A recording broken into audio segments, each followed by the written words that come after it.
கவிஞர்கள் அனைவருக்குமே உப்புமா போல தான் நிலா. உப்புமான்னு எதுக்கு சொல்கிறேன்னா, இப்போ நமக்கு சாப்பாடு ரெடியாக தாமதமாச்சுன்னா உடனே வந்துட்டு உப்புமா செஞ்சு தருவாங்க. அதில் இந்த நூடுல்ஸ் செஞ்சு தருவாங்க. அதை மாதிரி தான் கவிஞர்களுக்கு ஏதாவது கவிதை எழுதணும்னு தோணும். ஆனால் எதுவுமே கவிதை பிடிபடலைன்னு வச்சுக்கோங்களேன், நிலாவை பற்றி உடனே எழுதிடலாம். நிலாவை அப்படி நான் ராத்திரி மொட்டை மாடியில் போயிட்டு ஒரு பார்வை பார்த்தாலே போதும். இல்லைங்க, கனவுல கற்பனையில் நாம் வந்து நிலாவை நினச்சா கூட போதும், நிறைய கவிதைகள் எழுதலாம். நானே கூட பார்த்தீங்கன்னு வச்சுக்கோங்களேன், குட்டி குட்டியாக இந்த ஜன்னல் வழியாக நிலாவை பார்ப்பேன். உடனே நமக்கு தோணும், இப்படி தான் பாருங்களேன், என் வீட்டு ஜன்னலில் தான் கட்டி போட்டிருக்கிறேன் அந்த நிலாவை. இது நான் எழுதுனது தான். ஜன்னல் வழியாக பார்க்குறோம், அந்த கம்பிக்கு வெளியில் நிலா இருக்குது. அந்த நிலாவை பார்க்குறப்ப ஏதோ நம்ம அந்த கம்பியில் வந்து நிலாவை கட்டி போட்ட மாதிரியே இருக்குது. இதே நிலாவை அதே ஜன்னல் வழியை பார்த்துட்டு நான் எழுதின இன்னொரு கவிதை, எங்கள் வீட்டில் கொசுவுக்காக மாட்டியிருந்த வலையில் சிக்கி கொண்டது நிலா. ஜன்னலில் கொசுவலை மாட்டியிருக்கிறோம், அதுக்கு வெளியில் நிலா தெரியுது. அதை பார்க்குறப்ப என்ன மாதிரி இருக்குது, ஏதோ கொசு வலையிலே நிலா மாட்டிக்கிட்ட மாதிரி இருக்குது.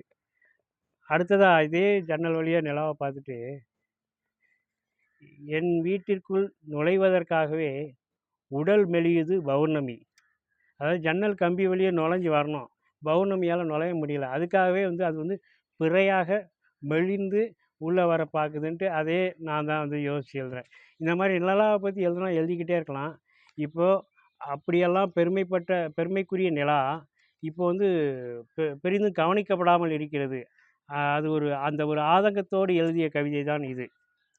நிலாவை காட்டி சோறூட்டுவதற்கு எந்த அம்மாவும் இப்போது வீதிக்கு வருவதில்லை. நிலாவில் வடை சுட்ட பாட்டி கதையை கேட்க குழந்தைகள் தயாரில்லை. ராகும் கேதுவும் முழுங்கியது கூட காஞ்சனா குழந்தைகளை பயமுறுத்தவில்லை. வெண்ணிலவே வெண்ணிலவே பாடலாசிரியர்களை ஹிப்காப் திரையுலகம் மதிப்பதில்லை. நிலவை போல் உன் முகம் என்று வர்ணிப்பவனுக்கு எந்த பெண்ணும் லவ் ஸ்மெயிலி அனுப்புவதில்லை. அமாவாசை பௌர்ணமி ரம்ஜான் பிறை தாண்டி அண்ணாந்து பார்க்க எவருமே விரும்பியதில்லை. இன்னமும் ஏனோ ஒய்யாரத்தில் நிலா. இப்படி நிலா கவனிக்கப்படாமலே இருக்குது. இருந்தாலும் பாருங்கள், அது வந்து ஒய்யாரத்தில் இருக்குது. ஏன் இருக்குது அப்படின்னு கேட்குற மாதிரி நான் முடிச்சிருக்கேன். இருந்தாலும் நிலாவே நீ கவலைப்படாதே, உன்னை ரசிக்க நான் இருக்கிறேன். நன்றி, வணக்கம்.